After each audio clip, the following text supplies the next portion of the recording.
अस्सलामु अलैकुम। अल्हम्दुलिल्लाहि रब्बिल आलमीन वस्सलातु वस्सलामु अला रसूलिहिल करीम अम्मा बाद। फ़अऊज़ु बिल्लाहि मिनश शैतानिर रजीम। बिस्मिल्लाहिर रहमानिर रहीम।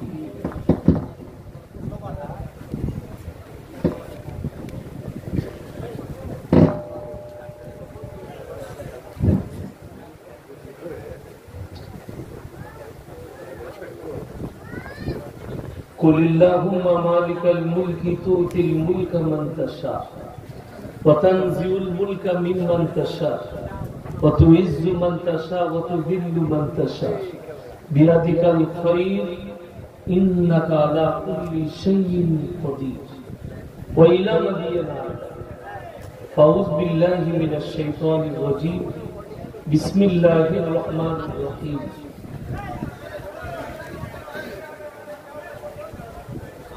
वैलुल लिकुल्लि हुमाज़तिल लुमाज़ा अल्लज़ी जमा मालन व अद्दा यहसबु अन्ना मालहु अख़लद कल्ला लयुनबज़न्ना फ़िल हुता व मा अदराका मल हुता नारुल्लाहिल मूक़दा अल्लती तत्तलिउ अलल अफ़इदा इन्नहा अलैहिम मुक़सदा फ़ी अमदिन मुमद्ददा व इला मदीना। फ़अऊज़ु बिल्लाहि मिनश शैतानिर रजीम। बिस्मिल्लाहिर रहमानिर रहीम। इक़रा किताबक कफ़ा बिनफ़्सिकल यौमा अलैका हसीब मन इहतदा फ़इन्नमा यहतदी लिनफ़्सिही व मन ضل फ़इन्नमा यदिल्लु अलैहा व ला तज़िरु वाज़िरतुन विज़रा उख़रा व मा कुन्ना मुअज़्ज़िबीना हत्ता नबअस रसूला इला आखिरिल। खैरुकुम मन तअल्लमल कुरआन अल्लमहु कमा क़ाल अलैहिस्सलातु वत्तस्लीम। माननीय श्रद्धेय জ্ঞানী গুণী মানী সম্মানী আজকের এই জলসা মাননীয় সভাপতি মহাশয়, শ্রদ্ধেয় উলামায়ে কেরাম, হুফাজে কোরআন এবং আমার জ্ঞানী গুণী মানী সম্মানী মাননীয় শ্রোতা মণ্ডলী, পর্দার অন্তরালে পর্দা নসিব মায়েরা এবং বোনেরা, আল্লাহর বড় দয়া কৃপা ভালোবাসা আমাদের প্রতি গোটা বিশ্বের সবাই আল্লাহ শুকর আদায় করে হৃদয় থেকে বলি আলহামদুলিল্লাহ। তারপরে করে বিশ্ব নবী জনাবে মুহাম্মদুর রাসূলুল্লাহ সকলে বলুন সাল্লাল্লাহু আলাইহি ওয়াসাল্লাম। তিনার প্রতি শত কোটি দরুদ বর্ষিত হোক, বলুন আমিন সুন্নাহ আমিন। সবাই একবার দরুদ ইব্রাহিম পাঠ করি। আল্লাহুম্মা সাল্লি আলা মুহাম্মাদিন ওয়া আলা আলি মুহাম্মাদ কামা সাল্লাইতা আলা ইব্রাহিম ওয়া আলা আলি ইব্রাহিম ইন্নাকা হামিদুম মাজিদ। আল্লাহুম্মা বারিক আলা মুহাম্মাদিন ওয়া আলা আলি মুহাম্মাদ কামা বারাকতা আলা ইব্রাহিম ওয়া আলা আলি ইব্রাহিম ইন্নাকা হামিদুম মাজিদ। গুটি কয়েক কথা আলোচনা করব, আমরা সকলে আমল করব, বলুন ইনশাআল্লাহ। আমার আগের বক্তা অনেক কিছু বললেন, নরম ভাষায় বললেন, কিন্তু আমি নরম জিনিস নয়।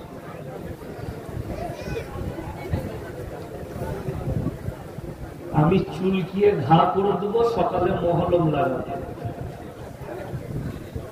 এমনি আপনারা জানেন আমি গাল খাওয়া বক্তা। আমি গাড়িতে আসছিলাম, আস্তে আস্তে একজন ফোন করে গান দিলে, আমি বললাম আলহামদুলিল্লাহ, সকাল থেকে কেউ দোয়া দেয়নি, জুম্মার পরে তুমি প্রথম দোয়া দিলে, ওটা আমার জন্য দোয়া। যাই হোক, হিন্দুস্তানের হালাত বড় নাজুক। আপনারা ঝাড়খণ্ড আর বাংলার বর্ডারে বাস করছেন, একবারই বর্ডারে, আর আমি বাংলার মিডিল পয়েন্টে আছি, বর্ধমান ডিস্ট্রিক্ট, মিলিটারি ক্যাম্পের পাশে পানাগড়। আমার থানার নাম বলছি, পূর্ব বর্ধমানের শেষ থানা। ভারতের অবস্থা বড় নাজুক। প্রথমে এখনো জলসা শুরু করি নাই, আমি কিন্তু ভূমিকা টানছি। কালকে দেখলাম মুম্বাই কেউ খানা বিতরণ করছে, খানা গরিবকে। অনেক বড় লোকরা রাস্তাঘাটে খাবার খাওয়ায় না। আমি যখন বর্ধমান টাউনে মাঝে মাঝে বিগ বাজারে যাই কাজের জন্য, তো অনেক গরিবের ছেলেরা এসে বলে, এক গ্লাস জুস খাওয়ান না দাদা, একটু বলে দেন না। তো ওখানে দিদি একে দাও তো, ওকে দাও তো। সেখানে কিন্তু যার ধর্ম এইসব ইসলাম দেখে না। নবীজি সাল্লাল্লাহু আলাইহি সাল্লামের একটা হাদিস প্রথমে শুনে নেন।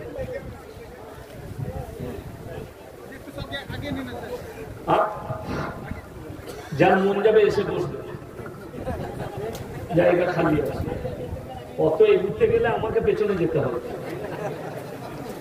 জায়গা খালি আছে, বসে পড়ুন। তো নবীজি সাল্লাল্লাহু আলাইহি সাল্লামের হাদিস, তোমরা দেখো না সে কোন জাতির, দলিত হোক, আদিবাসী হোক, হিন্দু হোক, খ্রিস্টান হোক, ক্ষুধার্ত হলে খাবার দাও, বস্ত্রহীন হলে বস্ত্র দাও, বিপদে পড়লে পাশে দাও। গত 3 দিন মোবাইলে ভাইরাল চলছে মুম্বাইয়ের ঘটনা। একজন অমুসলিম ভাই খানা বিলি করছে, লাইন দিয়ে 2টো করে রুটি, 2 হাতে করে চামচ দিচ্ছে। সে লোককে বলছে, ভাই जो जय श्री राम बोलेगा वो लाइन में खड़ा होगा, उसको खाना मिलेगा। এটা আমি বানানো গল্প বলি না, মোবাইলের ঘটনা বলছি। মিডিয়া ছেড়েছে, मीडियावाला बोलते ये कैसे बात हुई, जो नहीं बोलेगा उसको नहीं मिलेगा। बोले नहीं, जो जय श्री राम नहीं बोलेगा उसको खाना नहीं मिलेगा। तो আমি দেখলাম একটা মেয়ে উড়না বাবা ছিল, উড়না বাবা হয়তো গরিব হবে, অসহায় হবে, যদি সে কোন ধর্মের বুঝতে পারছে না, তবে আমি আশা করছি হয়তো মুসলিম হতে পারে। তাকে অপেক্ষা করে বলছে, अगर जय श्री राम नहीं बोलना है तो लाइन से निकलो, तुमको खाना नहीं मिलेगा। একটা দৃশ্য মুম্বাইয়ের টাটা হসপিটালে, টাটা মেমোরিয়াল, রতন টাটার হসপিটাল ক্যান্সারের সবথেকে বড় হসপিটাল, যেখানে গোটা ভারত নয়, ভারত, বিদেশ, বাংলাদেশ, পাকিস্তান, আপনার বাংলাদেশ, আরব, দুবাই, কাতার থেকে লোক দেখাতে আসে। ক্যান্সারের চিকিৎসা সবথেকে বড় ডাক্তার এশিয়ার মধ্যে ওইটা। তো একজন আমাদের মতো সাধারণ লোক, কিন্তু মুখে দাঁড়িয়ে আছে, টুপি আছে, বড় লোক, তিনি খানা নিয়ে এসেছেন। লাইনে অনেক মানুষ আছে, হিন্দু, মুসলিম, দলিত সবাই আছে। তিনি বললেন, अल्लाह अकबर बोलने का जरूरत नहीं है, भूख लगा है खाना खा लो। जो बोल सुभान अल्लाह, अल्लाह अकबर बोलने का जरूरत नहीं है, भूख लगी है तो खाना ले लो और खाओ। একজনকে নাম জিজ্ঞেস করলো, আপনার নাম কি? তো সে কি তারকনাথ বলল। আর একজনকে জিজ্ঞেস করলো, মহিলাকে, কি শর্মা বলল। बोले कोई बात नहीं, अल्लाह अकबर बोलने का जरूरत नहीं है, भूख लगा है खाना खा, एटार नाम इस्लाम। एरपर बोली अल्लामा इकबालेर कथा, इस घर को आग लगी घर की चिराग से। मुसलमान তোমরা নিজেদের ঘরে নিজেরা আগুন ধরিয়েছ। আল্লাহর কসম খেয়ে বলছে, মুসলমান যদি কোরআন, সুন্নাহ, নবীজির আদর্শের উপরে টিকে যেত, বেঈমানের চাকা বেঈমানের উপর দিকে ঘুরে যেত। বেঈমানের চাকা। হিন্দুস্তানের মাটিতে তাকিয়ে দেখুন, আপনি বাংলার মাটিতে বসে আছেন, বাংলার মাটি। আমাকে একজন অমুসলিম ভাই ফোন করে বলছে, স্যার 2টো প্রশ্ন ছিল, করুন। কি ব্যাপার? আপনি ইয়াসিন সাহেব জি, কি হয়েছে? বললে আমি আপনার জলসা শুনি, কিন্তু আমার একটা জিনিস প্রশ্ন আছে, আপনারা গরু জবাই করে গরুর মাংস খান কেন, গায়ের গোশ খান কেন? আমরা কেন? বললে আমরা মা বলি আলহামদুলিল্লাহ। বললে মায়ের দুধ খান, আমাকে বললে মায়ের দুধ খেয়েছেন? আমরা সবাই মায়ের দুধ খায় না, খায় না? আপনার খেয়েছি। বলে মায়ের দুধ খেলে মাকে জবাই করে খান না কেন? আমরা গায়ের দুধ খাই বলে গায়ে জবাই করি না।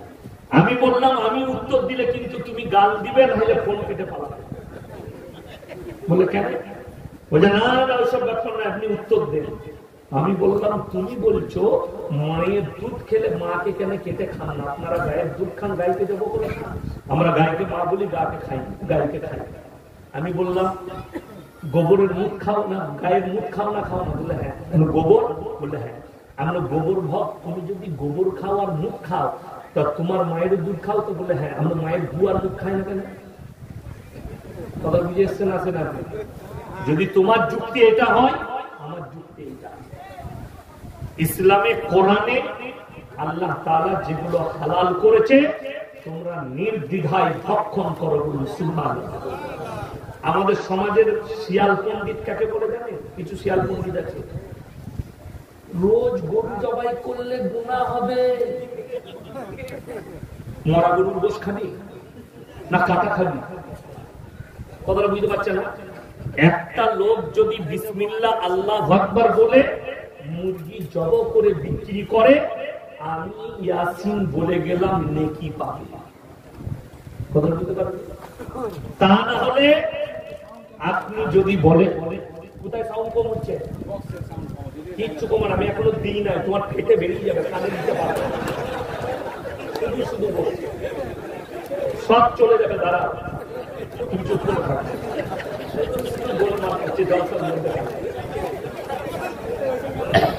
আমি এই শুরু করেছি। আমার ভাই,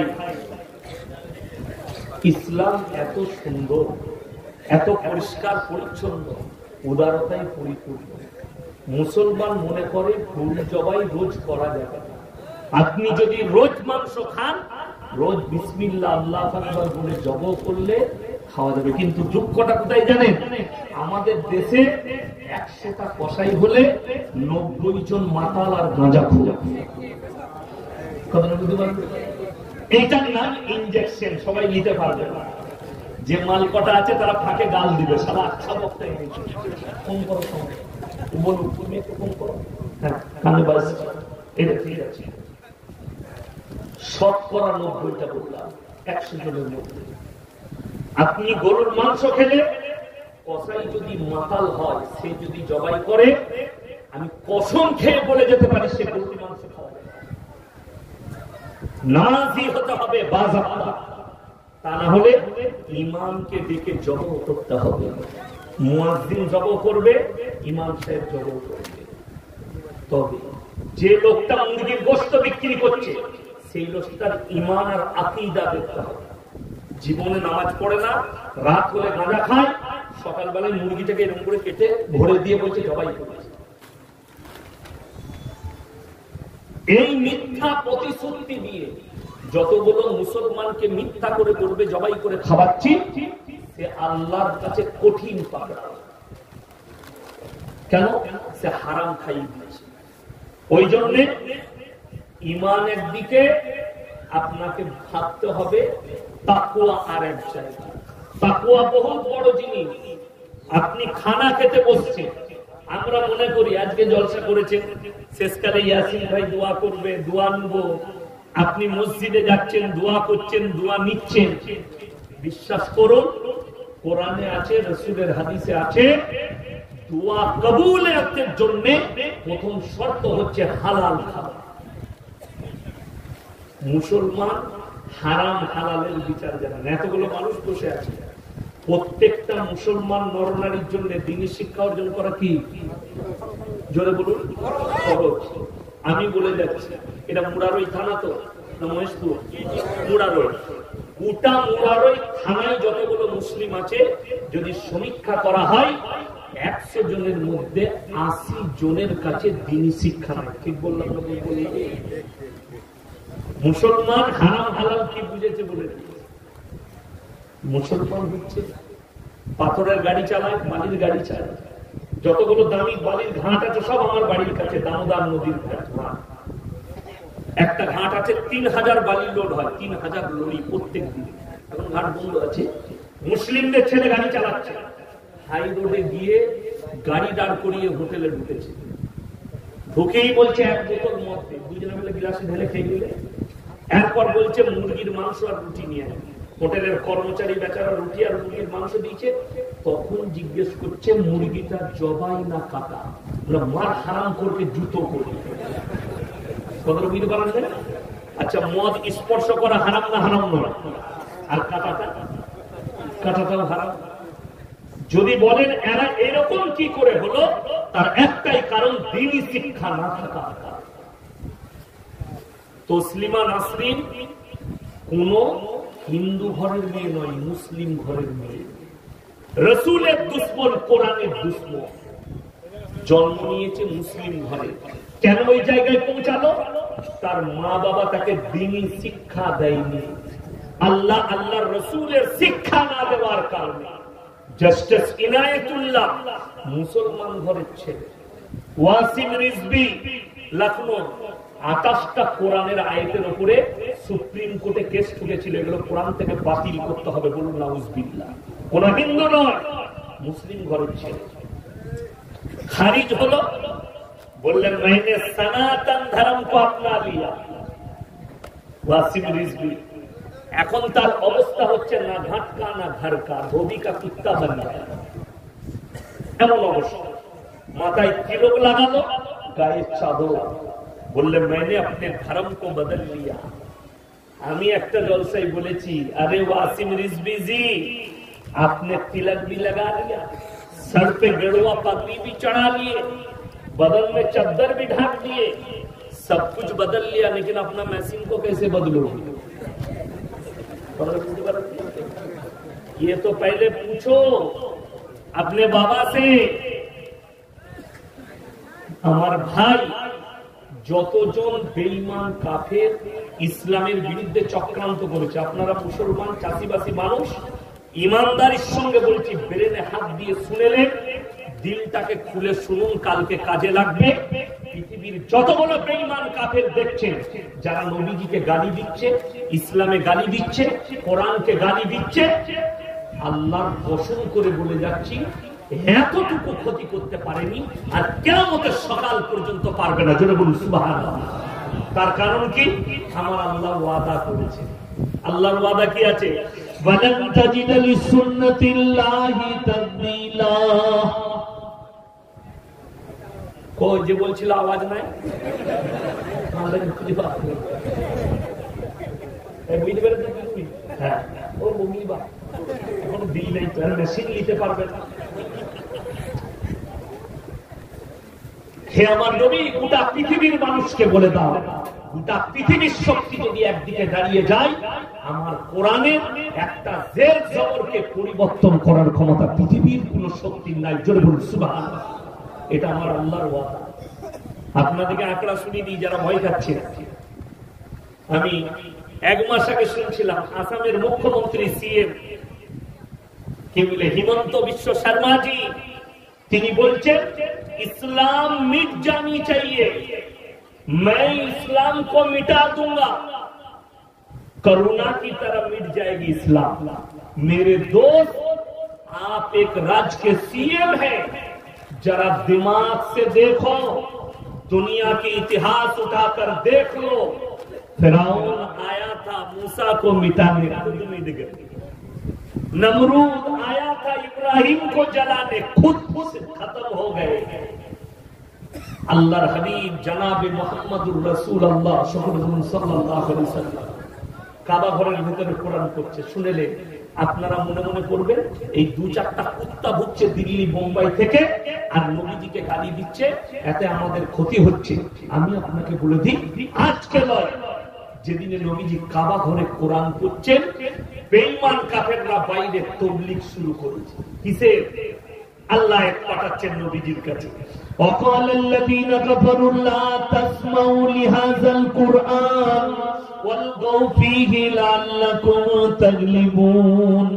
হে নবী, বেঈমান কাফেররা বাইরে তাবলীগ করছে, নবী যে কোরআন তেলাওয়াত করে সে কোরআন তোমরা শ্রবণ করো না, হাত তালি মারো আর কানেতে আঙুল দাও। আল্লাহর কসম, তারপরও গোটা পৃথিবীতে ইসলাম প্রচার হয়ে গেছে। জোরে বলুন সুবহানাল্লাহ। তারা এত মেহনত করেও ইসলামকে রুখতে পারেনি। আজকে পৃথিবীতে একজন মানুষ জনাবে মুহাম্মদুর রাসূলুল্লাহ সাল্লাল্লাহু আলাইহি সাল্লাম মক্কা থেকে মেহনত শুরু করলেন। পৃথিবীতে আজকে 250 কোটি মুসলমান, জোরে বলুন সুবহানাল্লাহ। যাদের এখানে বসে আছেন শিক্ষিত জ্ঞানী গুণী, যাদের ইসলামের প্রতি এতটুকু ঘৃণা আছে সরষে পরিমাণ, তারা শুনে যান। ইসলাম যদি এত খারাপ হয়, इस्लाम एत नूरा हो, हमारे देश के जितने कुत्ता मीडिया वाले हो हर वक्त इस्लाम के बारे में भौंक रहे हो, वो कान खोलकर सुन लो। अगर तुम लोग समझ रहे हो एक एजेंडा चलाएंगे इस्लाम के खिलाफ, तो कान खोलकर सुन लो। दुनिया के सबसे बेहतरीन से बेहतरीन ब्रेक डांसर माइकल जैक्सन ने इस्लाम कबूल किया था। এত খারাপ ইসলাম, পৃথিবীর শ্রেষ্ঠ বক্সিং ফাইটার কি দেখে ইসলাম কবুল করলো, তার নাম মোহাম্মদ আলী হয়ে গেল। পাকিস্তানের একজন প্লেয়ার ক্রিকেটার ইউসুফ ইউহানা মোহাম্মদ ইউসুফ হয়ে গেল কলমা পড়ে। শুধু তাই নয়, আমাদের দেশে একজন পাখান্ডি বাবা বেরিয়েছে, তার নাম হচ্ছে বাগেশ্বর ধাম বাবা। সুন্দর দেখতে, চেহারা ভালো। আমি বলি আজ তাকের একজন অ্যাঙ্কার আছে, তার নাম হচ্ছে সুধীর চৌধুরী। আপনারা দেখতে পাবেন মোবাইল খুললে, টিভি খুললে, সে বিভিন্ন চ্যানেলে আপনার ডিবেট করে, তার নাম সুধীর চৌধুরী। এই বাগেশ্বর ধাম বাবাকে দেখেছে তার চ্যানেলে, দিয়ে বলছে বাবা আপকো এক আঁকড়া শোনাই, এটা আপনারা শুনে যান। কে শোনাচ্ছে? সুধীর চৌধুরী। मोबाइल और कागज बार करे, बाबा एक आंकड़ा देख लीजिए। कौन सी आंकड़ा? बोले हिंदुस्तान के अंदर 2015 से 2021 तक, 2015 থেকে 2021 পর্যন্ত অন্যান্য ধর্মের মানুষ কতজন ইসলাম কবুল করেছে। 2015 থেকে 2021 পর্যন্ত অন্যান্য ধর্মের মানুষ সনাতন ধর্ম কতজন কবুল করেছে। এটাকে দেখাচ্ছে একজন অ্যাঙ্কার সুধীর চৌধুরী। বললে বাবা বললেন दिखाइए, तो তিনি বললেন 2015 से 2021 तक 13 लाख लोगों ने इस्लाम को अपनाया। जोड़े बोलूं सुभान अल्लाह। 13 लाख 2015 থেকে 2021 পর্যন্ত 13 लाख लोग इस्लाम कबूल करेছে। और दूसरी धर्म से सनातन को अपनाया सिर्फ 30,000 लोग। बाबा कितना अंतर है? बाबा बोलते आसमान और जमीन के अंतर है। मेरे भाई, আমার ভাই, যে লোকগুলো ইসলাম কবুল করেছে তারা কোনো পাগল নয়। বেশিরভাগ বুদ্ধিজীবী লোকরা ইসলাম কবুল করেছে। কেন? যারা এই বায়োডেটা অফ মুহাম্মদ সাল্লাল্লাহু আলাইহি ওয়াসাল্লাম নবীজির জীবনী যারা পড়েছে, তাদেরকে ইসলামের ছায়া তলে আসতে হয়েছে। জোরে বলুন সুবহানাল্লাহ। এখন মুসলমান কেন এই অবস্থায় আছে? দ্বীনি শিক্ষা কালচার না থাকার কারণে। হারাম হালাল দ্বীনি শিক্ষা মানে কি? কোন মৌলবি বলেছে, আমরা বলেছি কোনদিন, আমার 1 লাখের উপরে বয়ান ছুটছে ইউটিউব আর ফেসবুকে, আপনি বার করুন যে কোন জলসাই বলেছি ছেলেকে মাস্টার করা যাবে না, ডাক্তার করা যাবে না, প্রফেসর করা যাবে না, ইঞ্জিনিয়ার করা যাবে না, আইপিএস করা যাবে না, ওসি করা যাবে না। কে বলল? করুন, কিন্তু মাথায় রাখবেন তার মধ্যে যেন দ্বীন থাকে, দ্বীনি শিক্ষা যেন কালচার থাকে। নামাজ, রোজা, হারাম হালাল অতটা দ্বীনি শিক্ষা অর্জন করতে হবে যতটা করলে সে হারাম হালাল চিনতে পারে, দ্বীন আর বদ্দীন চিনতে পারে, শিরক আর বেদাত চিনতে পারে, কুফরি চিনতে পারে। বেঈমান কাফের যে জালটা ছুটছে আপনার উপরে, সেই জাল যেন আপনি দেখতে পান। ওই ইলমের আপনি শুনে গেলেন আজ রাতে ইয়াসিন ভাই এসেছে, সকালবেলায় বাজারে গেলেন, ইয়াসিন ভাই বলে গেছে জবাই করা মাংস নিবি। আপনি বললেন ভাই আমাকে 1 কিলো জবাই করা মুরগির মাংস দেন। কিনছেন জবাই করা মাংস, কিন্তু টাকাটা আবার সুদের টাকা, সেই একই মাল দাঁড়িয়ে। একই জিনিস, টাকাটা সুদে, টাকাটা হারাম। সুদের টাকা হারাম না হালাল? কথা বলে হারাম। আপনি জানেন হারাম, তাহলে সেই টাকায় খাবার কি করে হালাল হয়ে যেতে পারে? অনেক জনের মনে মনে হবে সুদ কি? কোরআন বলছে ওয়াহাল্লাল্লাহুল বাইয়া ওয়া হারামার রিবা। হে আমার নবী, পৃথিবীর মানুষকে বলো তোমাদের জন্য সুদকে হারাম করেছি, ব্যবসাকে হালাল করেছি। আমার নবী বিশ্বনবী বললেন, কেউ যদি 1 টাকা সুদ খায় নিজের মায়ের সঙ্গে 36 বার জিনা করার সমান পাপ হবে। নবীজির হাদিস, কোরআন। ব্যবসাকে আল্লাহ হালাল করলেন, ব্যবসা হচ্ছে নবীজির সুন্নাত। একটু পালং শাক লাগিয়েছেন, 5 কেজি পালং শাক তুলে সকালবেলায় মুরারয়ের হাটে বেচে এলেন, 150 টাকা কিলো, 700 টাকা খরচা হচ্ছে, 300 টাকা বেঁচে গেল 400 টাকা। হালাল টাকা, সেই টাকায় যে খাবার খাবেন হালাল খাবার, সন্তানের মুখে তুলে দিবেন হালাল টাকা, হালাল খাবার, সেই সন্তান নেক হবে। যারা নিজের সন্তানের মুখে হারাম খাবার তুলে দেয় সেই সন্তান নেক হতেই পারে। আমার ভাই, আপনার আমার কাছে দ্বীনি চর্চা, দ্বীনি শিক্ষা না থাকার কারণে এতগুলো বেঈমান কাফেররা অ্যাটাক করেছে। আপনি কি মনে করছেন কিয়ামত দূরে আছে? একটা দিন পেরিয়ে গেলে কিয়ামত একদিন কাছে চলে এলো আমাদের। আপনি কি ভাবছেন মৃত্যু আপনার থেকে দূরে আছে? না, মৃত্যু আপনার থেকে দূরে নেই। একদিন পেরিয়ে গেলে দুনিয়াতে আপনার একদিন হায়াত আল্লাহ কমিয়ে দিলেন। 1 ঘন্টা পেরোলো, 1 ঘন্টা আপনার হায়াত আল্লাহ কমিয়ে দিলেন দুনিয়াতে। আপনি কি একবার শুয়ে অনুভব করেছেন যে আমার একদিনের হায়াত কমে গেল? আপনি কি অনুভব করেছেন আমার 1 ঘন্টার হায়াত কমে গেল? আচ্ছা, সিরিয়াল আছে, যাবার কোন সিরিয়াল নেই। যাবার কোন সিরিয়াল আছে? সিরিয়াল। মায়ের পেটে বাচ্চা এলে ডাক্তার দেখে বলে দেয় এর মেন্স বন্ধ হয়েছে এত তারিখে, অর্থাৎ অমুক তারিখের মধ্যে বাচ্চা হতে পারে। 8 মাস 9 দিন, 8 মাস 10 দিন, 8 মাস 7 দিন বলতে পারে। আসার সিরিয়াল তৈরি হলো। আল্লাহর কসম করে বলছি, যাবার কোন সিরিয়াল নেই। যেদিনে আল্লাহ ডাক পড়বে তাতে তোমার বয়স 1 বছর হতে পারে, 2 বছর, আপনার 200 বছর, 50 বছর, 60 বছর, 30 বছর, 20 বছর, 25 বছর। আল্লাহ ডাক পড়ে গেলে আপনাকে ডাকে সাড়া দিতেই হবে। উপায় কুল্লু নাফসিন যায়িকাতুল মাউত, এটাকে বিশ্বাস করো। যেদিনে বুখারী শরীফের হাদিসে আছে রাসূল আকরাম সাল্লাল্লাহু আলাইহি সাল্লাম যেদিনে দুনিয়া থেকে বিদায় নিয়েছে, হযরতে ওমর বললেন, কেউ যদি বলো নবীজি নেই দুনিয়াতে, আমি তাকে টুকরো টুকরো করে দেব। হযরত আবু বকর সিদ্দিক রাদিয়াল্লাহু তাআলা আনহু বুকে জড়িয়ে বললেন, ওমর বলো না যে নবীজি দুনিয়াতে আছে, কোরআনকে মিথ্যা বলা হবে। কুল্লু নাফসিন যায়িকাতুল মাউত, যতগুলো জানদার দুনিয়াতে এসেছে প্রত্যেককে মৃত্যুর স্বাদ গ্রহণ করতেই হবে। এটা হচ্ছে কোরআন। আমার ভাই, মৃত্যুর জন্য সবাই তৈরি থাকবো 24 ঘন্টা, বলুন ইনশাআল্লাহ। আমাদের স্কুলে পরীক্ষা হয় না? হয় না? পরীক্ষা হয়। স্কুলে পরীক্ষা হলে আগে থেকে রুটিন দিয়ে দেয়। এই দিনে অঙ্ক হবে, এই দিনে ইংরেজি হবে, এই দিনে বাংলা হবে। ছেলে তৈরি হয় যে কালকে আমার ইংরেজি আছে, রাতের বেলায় জেগে একটু ইংরেজিটা পড়ে নি। কালকে আমার অঙ্ক আছে, অঙ্কটা একটু দেখে নি। বই খুলে রাতের বেলায় রাত জেগে অঙ্ক দেখবে।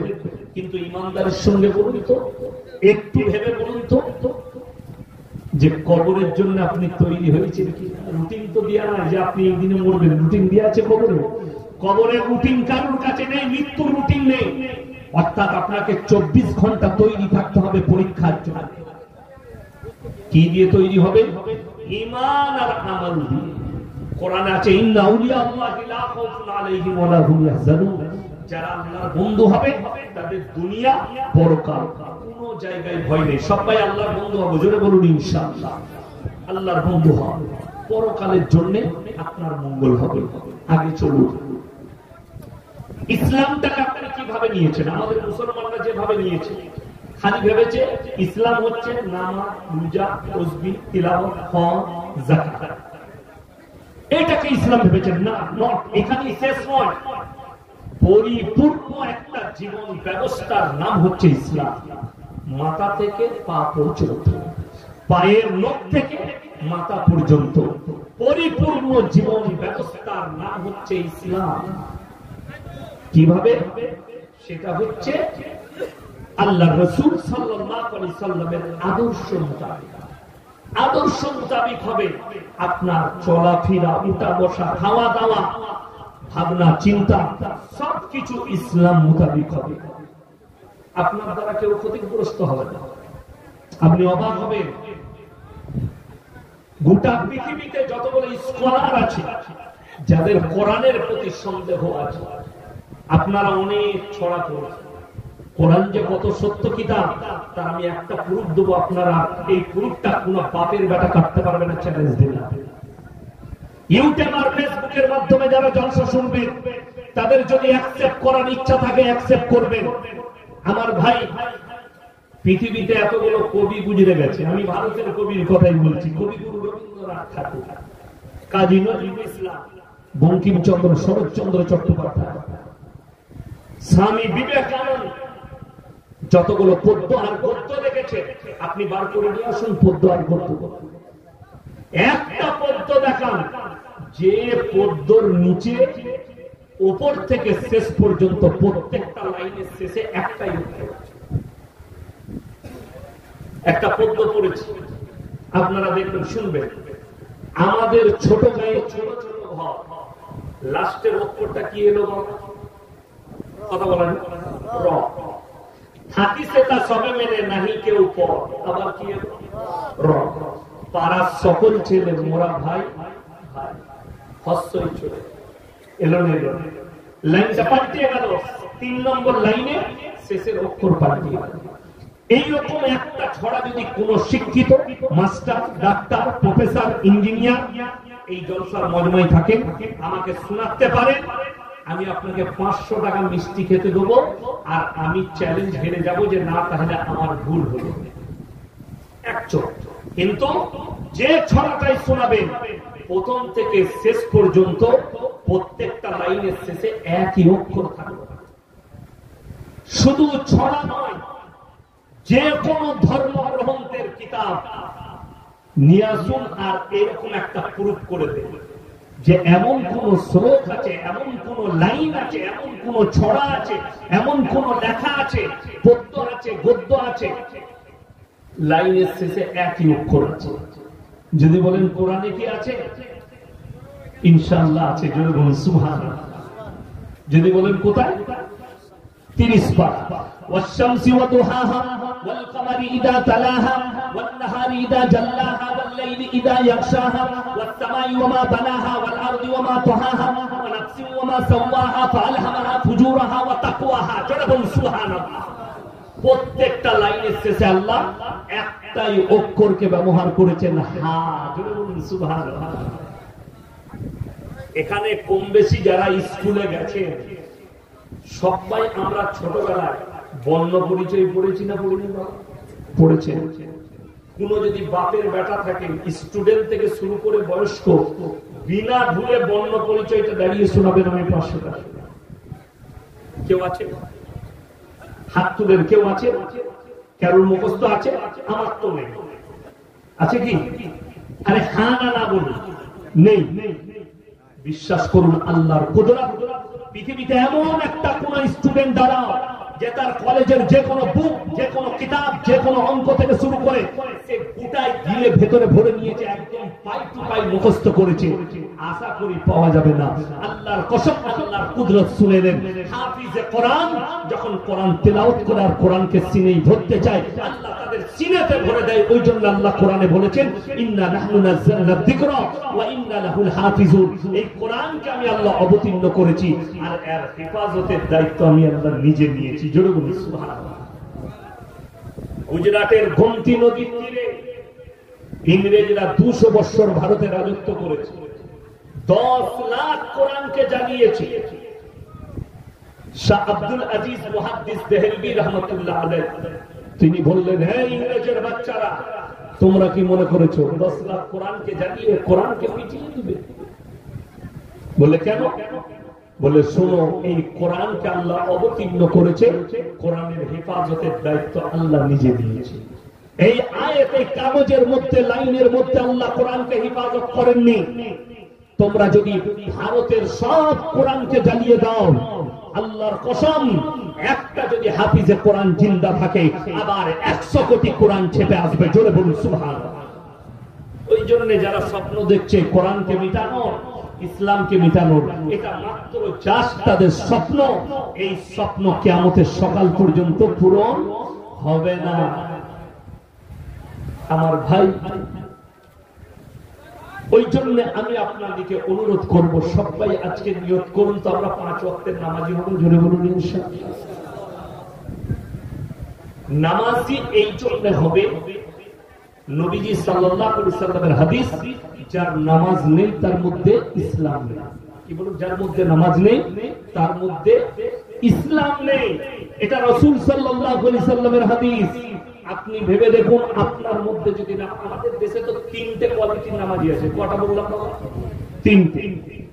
এক হচ্ছে 5 ওয়াক্তের নামাজি, আলহামদুলিল্লাহ তারা নামাজ পড়ে। 2 নম্বর হচ্ছে জুম্মার নামাজি।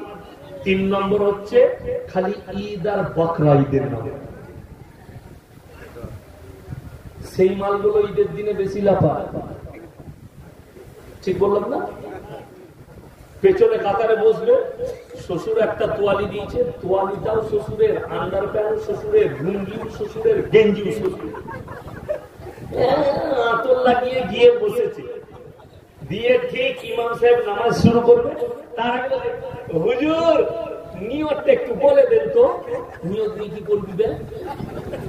দরুদ শরীফ জানে না, আত্তাহিয়াত জানে না, দোয়ায়ে মাসুরা জানে না, সানা জানে না, ও খালি নিয়ত নিয়ে ধুয়ে খাবে।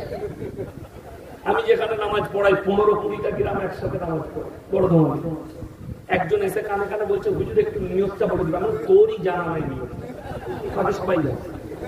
আচ্ছা আপনারা বলুন, 5 ওয়াক্তের নামাজি দিকে নিয়ত বলতে হবে? বলতে হবে তো। বলছে যারা জানে না নিয়ত। আচ্ছা আপনারা বলুন, এখানে আগে বসে আছি, কেউ যদি নিয়ত না জানে আর সে যদি বলে ইমাম যাহা নিয়ত করিল আমি তাই করিলাম, মুখ আমার কাবা শরীফের দিকে, আল্লাহু আকবার, নামাজ। কিন্তু যদি সানা না জানে, রুকু সিজদা তাসবিহ না জানে, আত্তাহিয়াতু না জানে, দরুদ শরীফ না জানে, দোয়ায়ে মাসুরা না জানে, নামাজ হবে? আর তুই নিয়ত নিয়ে করবি কি? তুই তো আর কাল থেকে আসবি না, জোর থেকে মালটা নাই, ও খালি ঈদের দিনে এইছে। আর ওই মালকটা কুরবানির নামাজ পড়তে গেলে নামাজ শেষ হওয়ার আগে লুঙ্গিটা তুলে দেয়, গরুটা করবে দিয়ে ছুটছে, আল্লাহ। আমার ভাই, এই কোয়ালিটির যারা নামাজি আছে, আর একটা আছে আমাদের সমাজে বেনামাজি, নামাজি পড়ে, ঠিক বললাম না ভুল বললাম? কিন্তু তাদের ফুটানি আলাদা। তারা চায়ের দোকানে বলে আমি নামাজ না পড়তে পারি, কিন্তু আমার মতো ভালো লোক গ্রামে একটাও নেই। এই মাল আছে না? চায়ের দোকানে বলে যে আমি নামাজ না পড়তে পারি, রোজা না করতে পারি, কিন্তু আমার মতো ভালো লোক পাবি না। আর সত্যিকারই বাস্তব বলছি, সেই লোক পাপ করে না, সেই লোক অন্যায় করে না, সেই লোক কারো মেরে যায় না, সেই লোক জিনা করে না, মানুষের উপকার করে, সব গুণ তার ভালো আছে, সে খালি নামাজ আর রোজা করে না। কেন বলছি বলুন তো? কোরআন শুনে। যদি এরকম ব্যক্তি এই মজমায় থাকে, আমি দয়া করে বলবো আপনার হৃদয় দিয়ে আর ব্রেন দিয়ে শুনবেন। আমাদের সমস্যা কি জানেন? জলসায় কোন বক্তা কিরকম সুর করলো ওটা জানা, বাকি যা শুনে এই মজমাতি লুঙ্গিটা ঝেড়ে দিয়ে পালিয়ে ওটা করবেন। আশা করে বলছি আপনি কামিয়াব হবেন। দিল দিয়ে আর দিমাগ দিয়ে শুনেন, আর রাত্রে শুয়ে ভাববেন কি বলে গেল বক্তা, ইয়াসিন কি বলে গেল এটা ভাববেন। দয়া করে বলছি, যাদের মনে হচ্ছে আমি সব দিক দিয়ে ভালো, আমার মন পরিষ্কার, আমি মানলাম তোমার সব পরিষ্কার পরিচ্ছন্ন, কিন্তু আমি নামাজ রোজা করি না, তো কি হয়েছে? কোরআন খুলে কিয়ামতের দিনে জান্নাতীরা জান্নাতে প্রবেশ করবে আর জাহান্নামীদের দল জাহান্নামের দিকে যাবে। জান্নাতীরা আওয়াজ দিবে কাদিকে? জাহান্নামী দিকে। ফি জান্নাতি ইয়াতাসাআলুনা আনিল মুজরিমিনা মা সালাকাকুম ফি সাকার, তোমরা কেন জাহান্নামে যাচ্ছ? তোমরা বলতে আমরা হচ্ছি পাড়ার ভালো লোক। তোমরা তো বলতে আমরা ভালো লোক, ভদ্রলোক, নামাজ না পড়তে পারি, আজকে কেন জাহান্নামে যাচ্ছ? আমার ভাই, অনুরোধ করে বলছি তাদের উত্তর হবে। আল্লাহ কোরআনে উত্তর দিলেন যে সেই বেনামাজিরা তারা উত্তর দিবে ক্বালু নামনাকু মিনাল মুসাল্লিন, আমরা নামাজি মুসল্লিদের মধ্যে ছিলাম না, ওয়ালাম নাকু নুতিমুল মিসকিন, এবং আমরা মিসকিনকে খানা খাওয়াইতাম না, তাই আল্লাহ আমাদেরকে জাহান্নামে পাঠিয়েছে। ওয়া কুননা নাখুদু মাল খাইদিন। এটা বড় প্যাথেটিক, এটা বড় প্যাথেটিক। প্যাথেটিকটা কি? আমাদের দেশে দেখবেন কোন যুবক কোন ছেলে যদি নামাজ পড়ে, খারাপ ছিল, মদ খেত, গাঁজা খেত, আল্লাহ হিদায়াত দিয়েছে, নামাজি হয়েছে, এরকম লোক আছে না? আছে, আলহামদুলিল্লাহ, এরকম গাদা লোক আছে। তো এরকম কিছু লোক নামাজি হলে, কিছু ছেলে নামাজ পড়লে, আমাদের কিছু নেমো খারাপ আছে।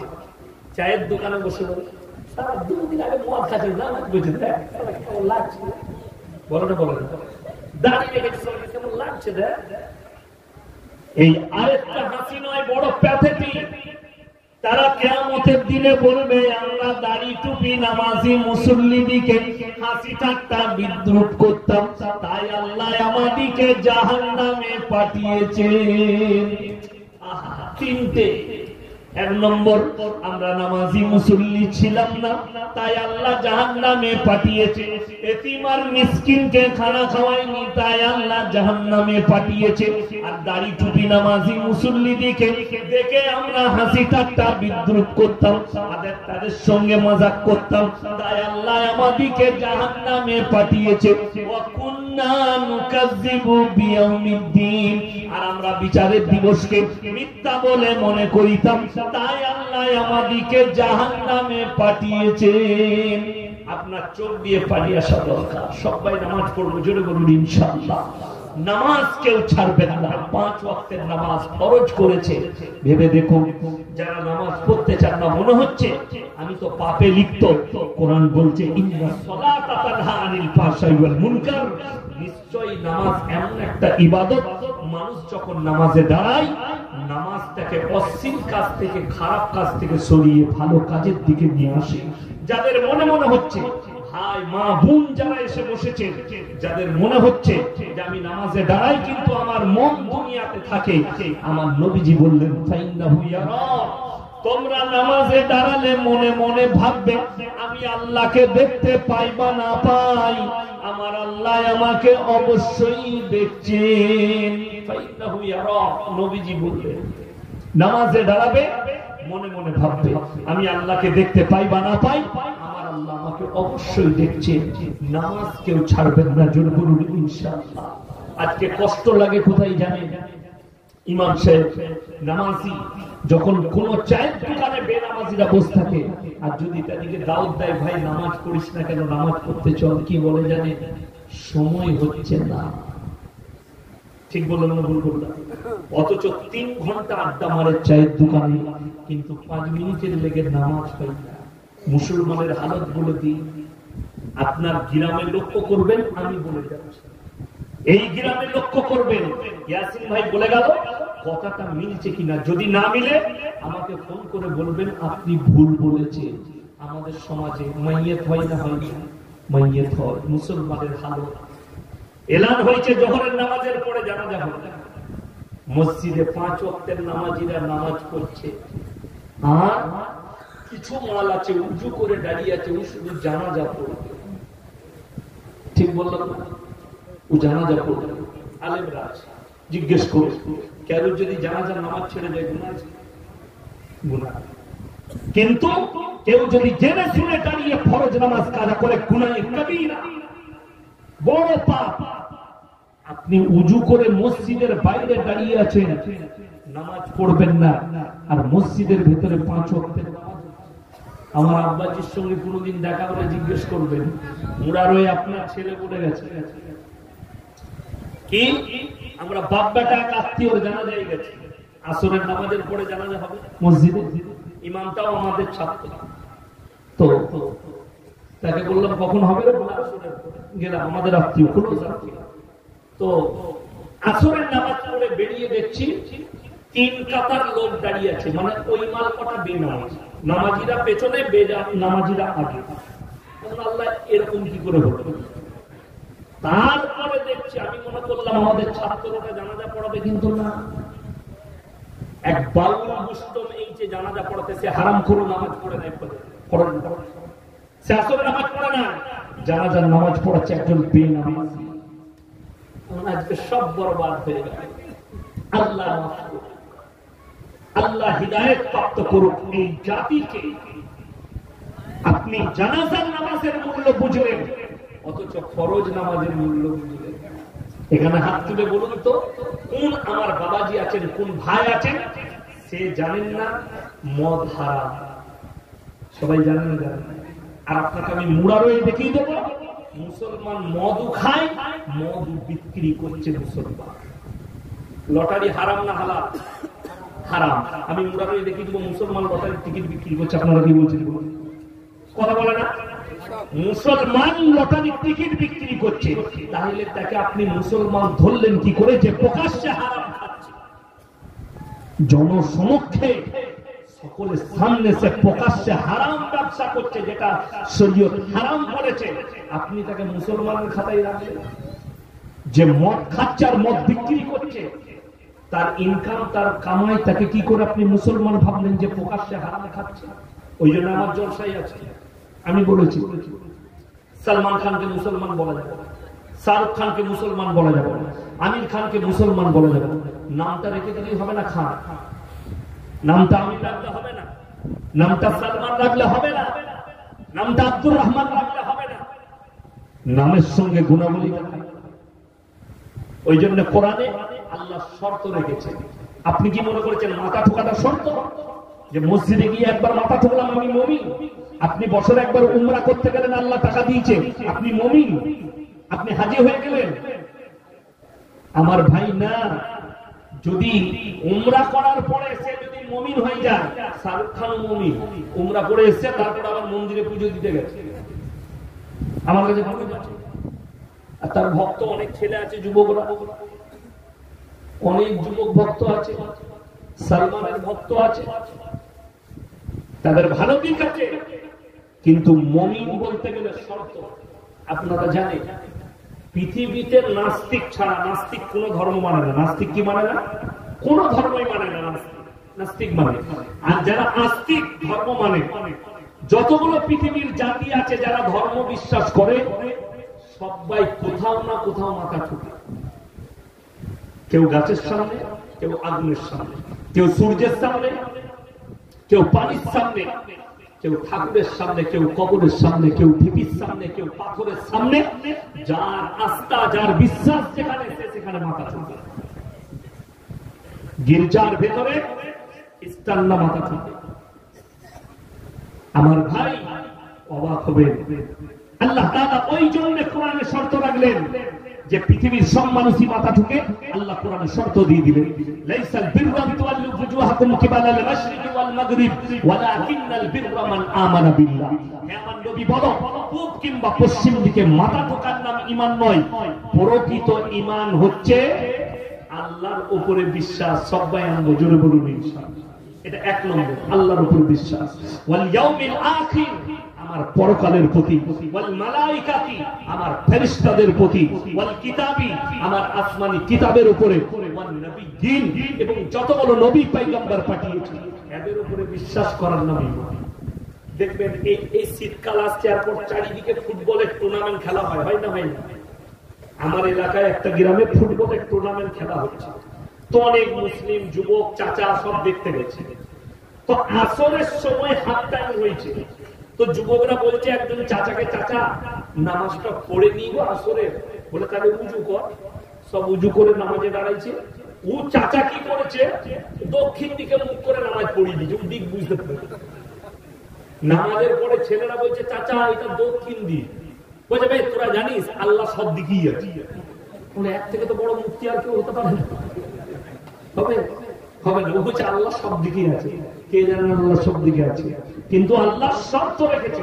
আমাদের দেশের মেয়েরা দেখবেন একটা এত বড় পাপ করে, অনেক ছেলেও আছে অনেক মেয়েও আছে, কিছু হলেই পশ্চিম দিকে মুখ করে বলেছি ওই পুরো ঝাঁটা খায়, বুঝতে পারেন? হারাম। আল্লাহ ছাড়া কারোর কসম খাওয়া যাবে না। আমাদের মায়েরা পশ্চিম দিকে মুখ করে বলে, কেন? পশ্চিম দিকে কাবা আছে। অনেকজন বলে পশ্চিম দিকে মুখ করে নামাজ পড়তে হয় না, কেবলামুখী হয়ে নামাজ পড়তে হয়।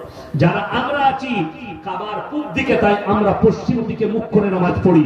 যারা কাবার দক্ষিণে আছে তারা উত্তর দিকে, যারা উত্তরে আছে তারা দক্ষিণের দিকে, যারা পূবে আছে পশ্চিমে আছে তারা পূবের দিকে মুখ করে নামাজ পড়ে। কাবা ঘরটা দেখেন গোল করে চারিদিকে লোক দাঁড়াচ্ছে। শর্ত আল্লাহ রেখেছে কিবলামুখী হওয়া, এটা সত্য আল্লাহ রেখেছে। আমার ভাই, এরপর ভেবে দেখুন, আপনি দেখলেন যে আল্লাহ রাব্বুল আলামিন শর্ত রেখে দিয়েছেন। এক নম্বর, আল্লাহর উপর বিশ্বাস। আজকে মুসলমানের অবস্থা এত খারাপ, আমাদের মতো মৌলবীকে ফোন করে জানাচ্ছে, মুফতিদিকে ফোন করে জানাচ্ছে, কাজীদিকে ফোন করে জানাচ্ছে। কেন? কখন জ্বালায়? যখনই আমার অমুসলিম ভাইদের কোনো অনুষ্ঠান আসে। কি জ্বালায়? পুজোর প্রসাদ খাওয়া যাবে কিনা। আমাকে কালকে বোম্বে থেকে একটা ছেলে রাতের বেলায় ফোন করছে, কি হয়েছে? হুজুর, দেওয়ালির মিষ্টি খাওয়া যাবে কিনা।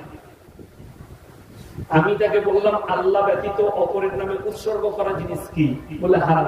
আমি তাকে তো আমাকে ফোন করি, মানে এর নাম হচ্ছে হুজুর যদি একবার বলে দেয় খেয়ে দিকে ফাটিয়ে দেয়। এমন চালা। হ্যাঁ, ওই জন্যই তো আমাদের দেশের লোক বেনামাজি। কেন? আমাদের দেশের পীরের অভাব না, ওই জন্য বেনামাজি। যেমন আমাদের দেশে নামাজ পড়া লাগবে না, রোজা করা লাগবে না, যে যাই করুক মোটামুটি জান্নাত রেডি হয়ে যাবে। কেন? মল্লি একটা মিলাদ পড়ি, মুরারে অ্যাক্সিডেন্ট হয়ে মারা গেছে, 3 বোতল মদ খেয়ে, বলে কোনো অসুবিধা নাই, হুজুরকে দাওয়াত দে, হুজুর দোয়া করবে। মিলাদে আমাকে দাওয়াত দিয়েছেন, ধরে নেন আমি লোকের কথা বলবো না, আমি নিজের কথাই বলবো।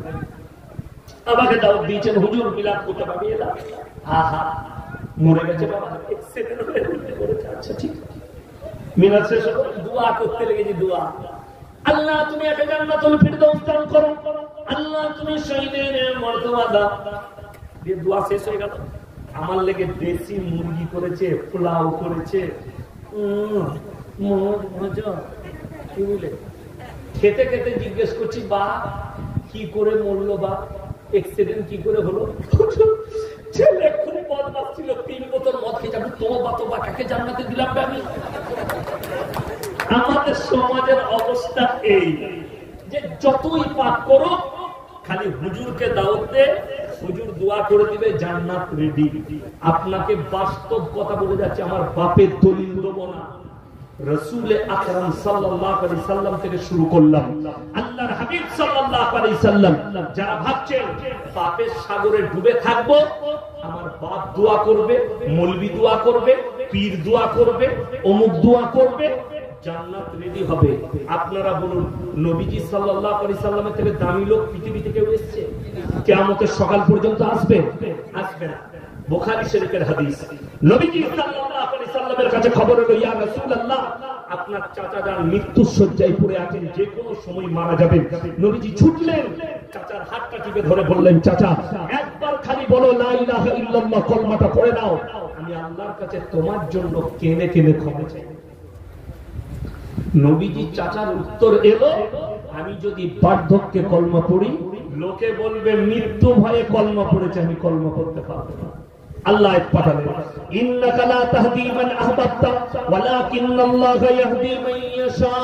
হে আমার বিশ্বনবী, পৃথিবীর মানুষকে বলো, হিদায়াতের দপ্তরটা আমার আল্লাহর হাতে। আমার ইচ্ছা নেই তোমার চাচা কলমা পড়তে পারবে না। নবীজির চোখের কোণায় পানি। নবীজি সাল্লাল্লাহু আলাইহি সাল্লামের চাচা যান দুনিয়া ছাড়লেন। এরপরে নবীজি বললেন, আল্লাহ তুমি আমাকে যতদিন না নিষেধ করছো, আমি আমার চাচার জন্য কেঁদে কেঁদে ক্ষমা চাইবো।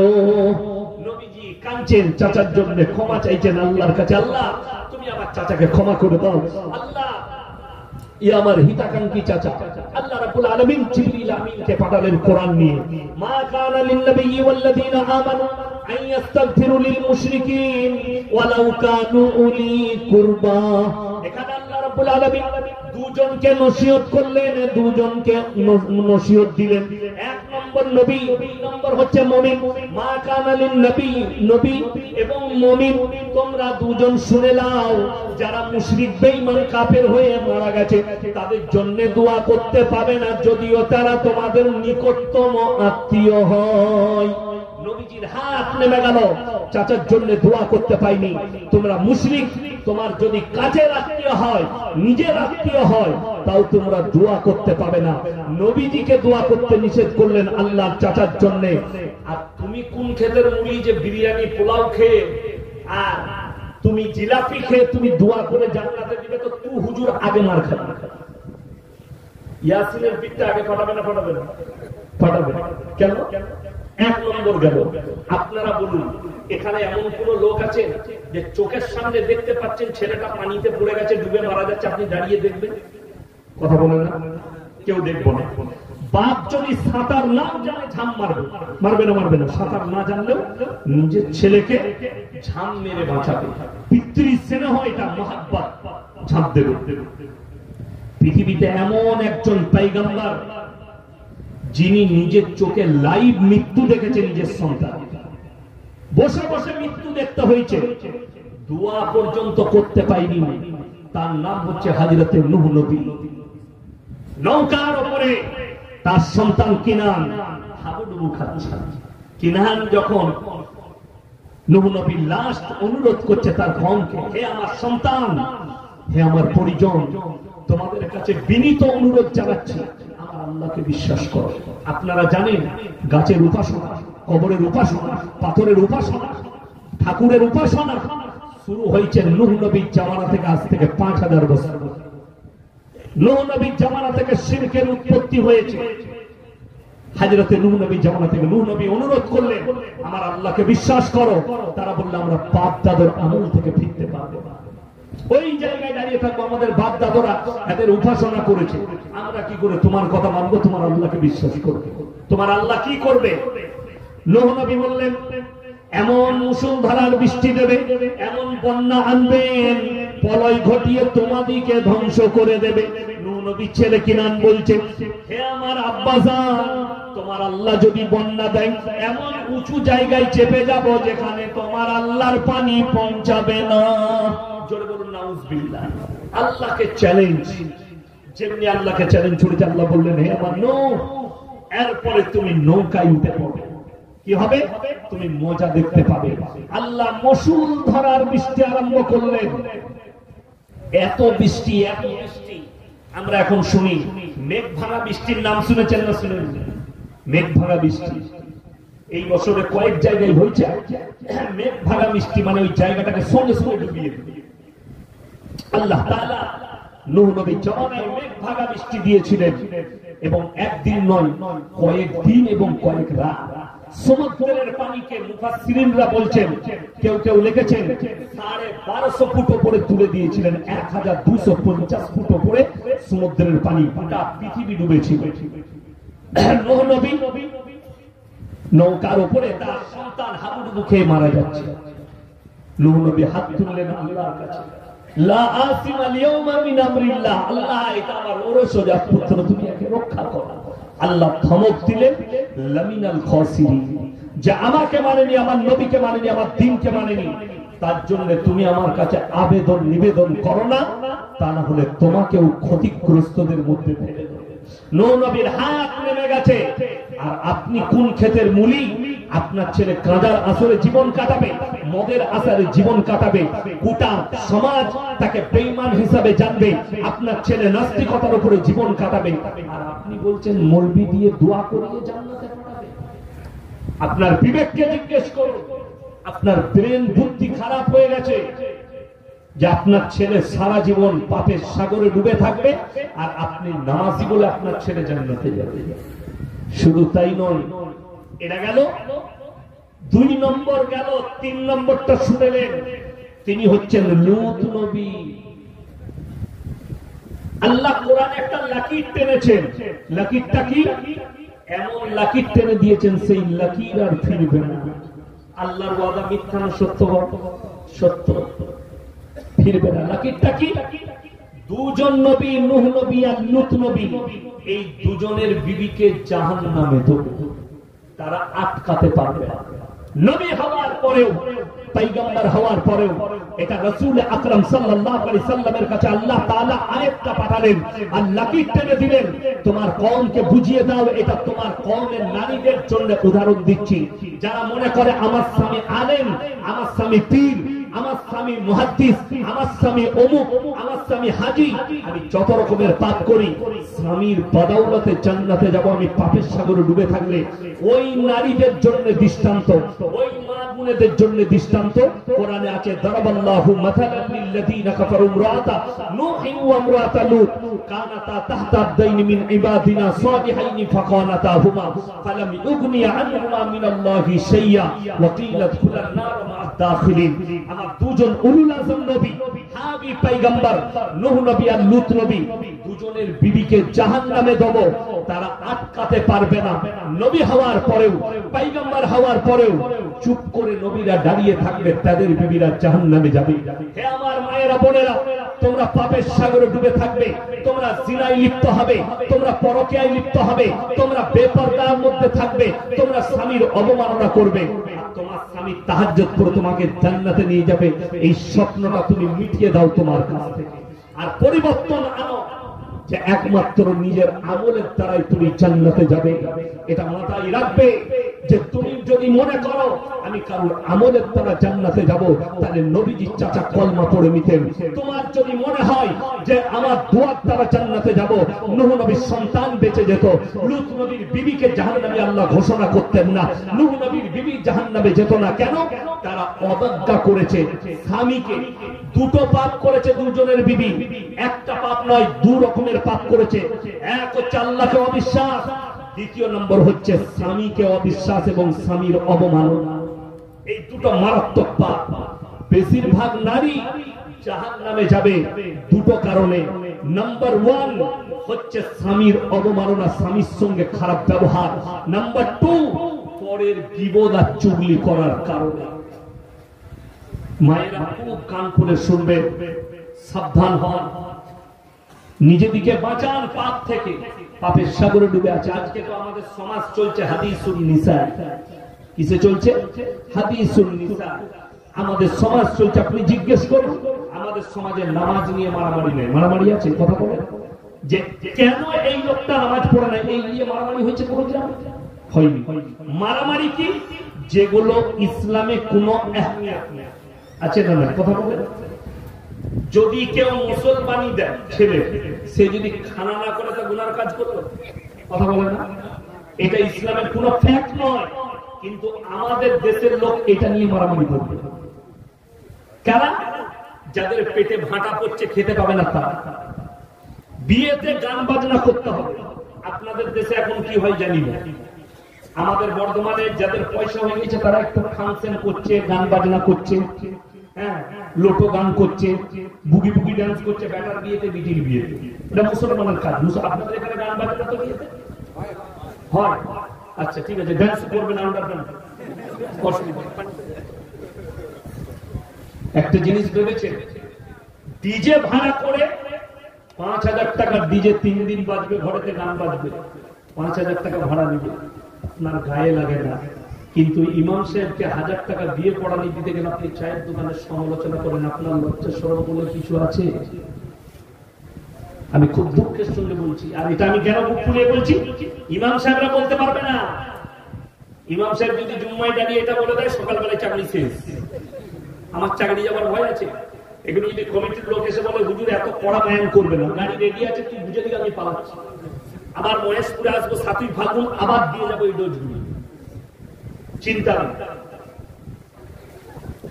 আলহামদুলিল্লাহ আমার ভাই, অনুরোধ করে বলে যাচ্ছি, আপনি পাপ আর পুণ্যটাকে ভাগ করতে শিখুন, হারাম আর হালালটাকে শিখুন, যে কোনটা হারাম কোনটা হালাল। এই আলেমরা বসে আছে, কোন মৌলবি যদি দেখিয়ে দিতে পারে, এই গোটা মুড়ার ওই থানায় চ্যালেঞ্জ ছুড়ে গেলাম, বিয়েতে গায়ে হলুদ, বিয়েতে লগ্ন, বিয়েতে রং মাখা, বিয়েতে ড্যান্স করা, ইসলামিক বিয়ের কথা বলছি, আমি অমুসলিম ভাইদের বলতে যাবো, তাদের ধর্মে যেটা আছে তারা পালন করবে, এটা তাদের ব্যাপার। আমি ইসলামের কথা বলছি। আল্লাহ রাসূল সাল্লাল্লাহু আলাইহি সাল্লামের জামানায় মসজিদের ভেতরে নিকাহ হতো, মসজিদের ভেতরে বিচার হতো। আজকে বিয়েগুলো কোথায় হচ্ছে? প্যান্ডেলে। যত রকমের খারাপ বিয়েতে ঘিরে ধরেছে। বিয়ের দিনে হারাম করে বিয়ে করতে গেছে, জীবনে নামাজ পড়ে না। গ্রামে যখনই ঢুকেছে গাড়িটা, মসজিদটা কোথায় আছে? কেন 2 রাকাত নামাজ পড়বো? গায়ের লোক বললে আচ্ছা পড়ে কার জামাই পেয়েছে বে, দারুণ ইমানদার তো। দিয়ে হযরত উযু করে মসজিদে গিয়ে 2 রাকাত নামাজ পড়ে নিল। জোহরের যখন নামাজ হচ্ছে তখন হারাম করে মাঠেতে সিগারেট খাচ্ছে। পড়ে নিয়েছি 2 রাকাত, আবার কিন্তু নামাজ জীবনে পড়ে না। ওটা বিয়ের নামাজ, বিয়ে করার নামাজ। কোন মৌলবী যদি হাজতের নামাজ আছে, কেউ যদি বলতে পারে আরে ভাই 2 রাকাত নামাজ পড়লি নামাজ শেষ, কে বললো আপনাকে? ইসলামটাকে আপনি জায়গির করে নিয়েছেন, ইসলাম আপনি বুঝতে পারেন। বিশ্বাস করুন, নামাজ আপনার মধ্যে যখন এলো সমস্ত পাপকে অ্যাভয়েড করতে হবে। আচ্ছা, সুন্নত তরিকায় যদি একটা নিকাহ হয়, খরচা বেশি না খরচা কম? বলো, খরচা একদম কম। নবীজি সাল্লাল্লাহু আলাইহি সাল্লামের হাদিস, তুমি যদি সুন্নত তরিকায় বিয়ে করতে যাও, 3 থেকে 7 জন যাবে বিয়েতে ছেলের সঙ্গে। নিকাহ করে নিয়ে চলে এলে ওলিমা খাওয়ান, আপনি 500 জনকে খাওয়ান, আপনার ওয়াকাত থাকবে। আপনার ওয়াকাত 50 জনকে, আপনি 50 জনকে খাওয়ান। আমাদের দেশের বড় লোকদের একটা সিস্টেম বেরিয়েছে, আমি তো ভাই বিয়েতে পণ নেবো না, একদম সুন্নত তরিকায় বিয়ে দেবো। কিন্তু বিয়ার মশাই গোলমাল আছে একটু। কি গো? বললে মিনিমাম 300টা বরযাত্রী যাবে, মানে তোর বিচ মারবু। বরযাত্রী 300 দিয়ে বলছে ব্যাটার বিয়েতে পড়লি না। মানে এই এক মৌলবীদিকে বোকা বানানো। আল্লাহ দেখতে পায় না? পায় না? কথা বলে না? আমার আল্লাহ সব দেখছে। আল্লাহ হৃদয়ের কথা পর্যন্ত যাবে। তুমি মৌলবীকে ধোঁকা দাও, সমাজকে ধোঁকা দাও, আমার আল্লাহ অবশ্যই দেখছেন, শুনছেন। তুমি মাথায় রাখবে।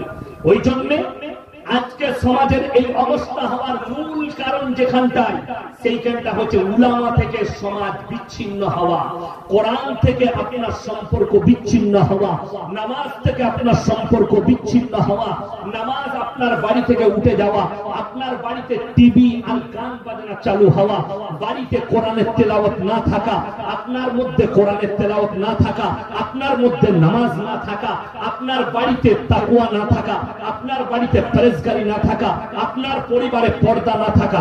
ওই জন্য সমস্ত বরকত উঠে গেছে। আর এখন তো বরকত লিবার লেগে নামাজ পড়ার দরকার না, তাবিজে বরকত পাওয়া যাচ্ছে। হ্যাঁ, দোকান করেছে মুরারে একটা, প্রত্যেক দিন 50,000 টাকার বিক্রি, কাপড়ের দোকান, তাও বলছে বরকত না। উগিয়ে ইমাম সাহেবকে বলছে হুজুর একটা তাবিজ দেন তো বরকতের। ইমামের বেতন 5,000, আসছে রোজ ইনকাম করে 50,000। তাবিজ টাকার দরকার ইমামের না? তা ইমামের দরকার, আমাদের দরকার।